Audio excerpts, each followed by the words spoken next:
Hello, नमस्कार। मैं इंद्रजीत नारायण सिंह। आज मैं पंचतंत्र की एक कहानी सुना रहा हूँ। कहानी का शीर्षक है कर्महीन नर पावत नाही।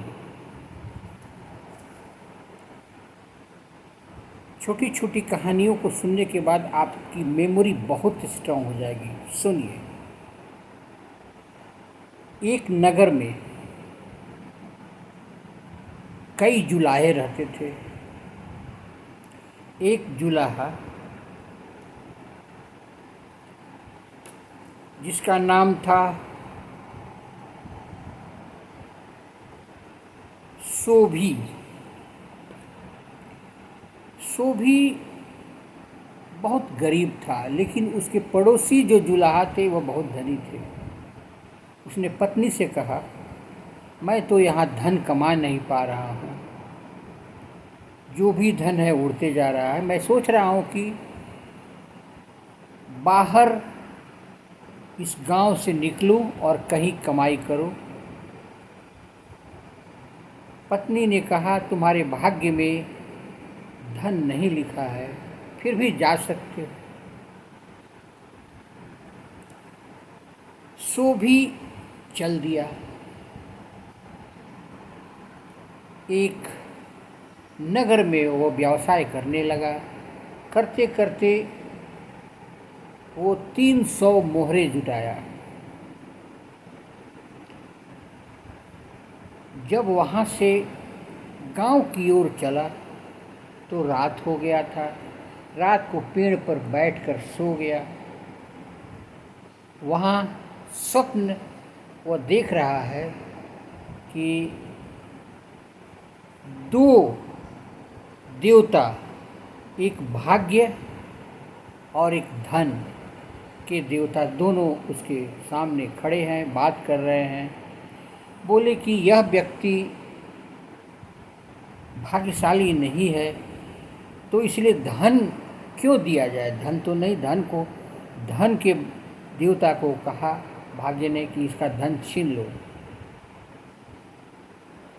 सोभी की नींद खुल गई। उसने जब अपनी पोटली उठाया, देखा तो उसमें 300 मोहरे नहीं थे। अब सोचा कि गांव जाना ठीक नहीं है, पुनः धन इकट्ठा करना चाहिए। फिर वो चला गया धन इकट्ठा करने के लिए। व्यवसाय किया। अबरी बार वो 500 सोने के मोहरे इकट्ठा किए। अब घर की ओर चला। बीच में एक सराय पड़ता था जहाँ यात्री लोग ठहरते थे। सराय में रात को ठहरा। 500 सोने की मोहरी अपने सर के नीचे छुपा रखा था।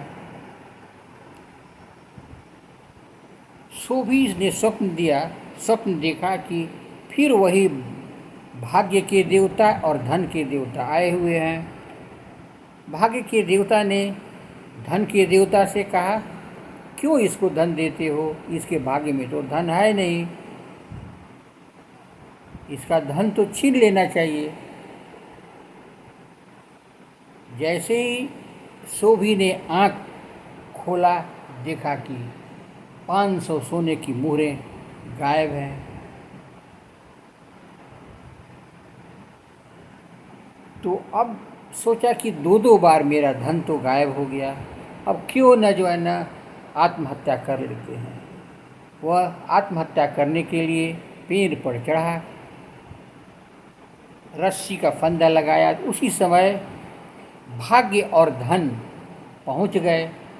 बोले कि सोभी, तुम क्यों आत्महत्या करना चाहते हो, तुम्हारे भाग्य में तो धन है नहीं। बोला कि नहीं, मैं इतनी मेहनत करता हूँ, मेरे गांव के सारे जुलाहों के पास धन है, मुझे भी धन चाहिए। तो भाग्य और धन के देवता ने कहा, तुम यहाँ से कुछ दूरी पर एक वर्धमान पुर नामक गांव है, वहाँ चले जाओ।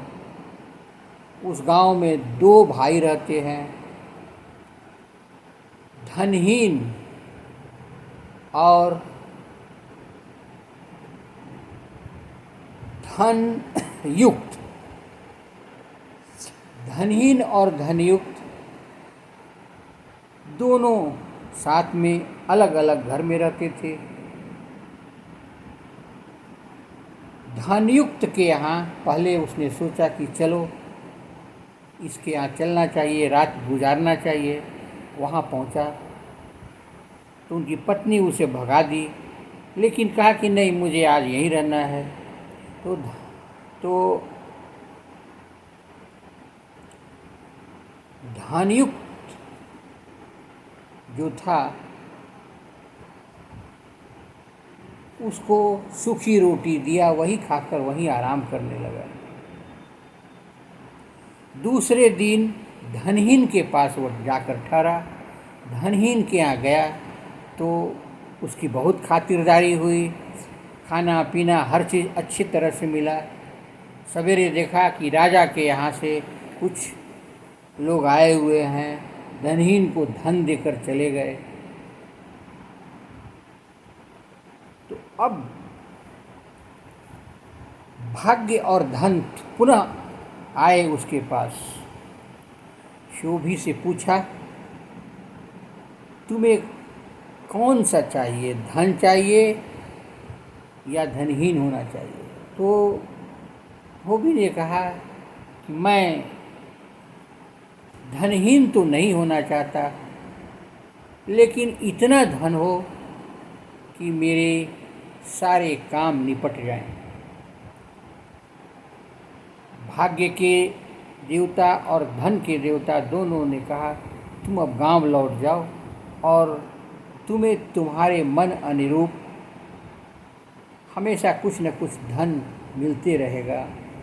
तो यही है कहानी का कर्महीन नर पावत नाही।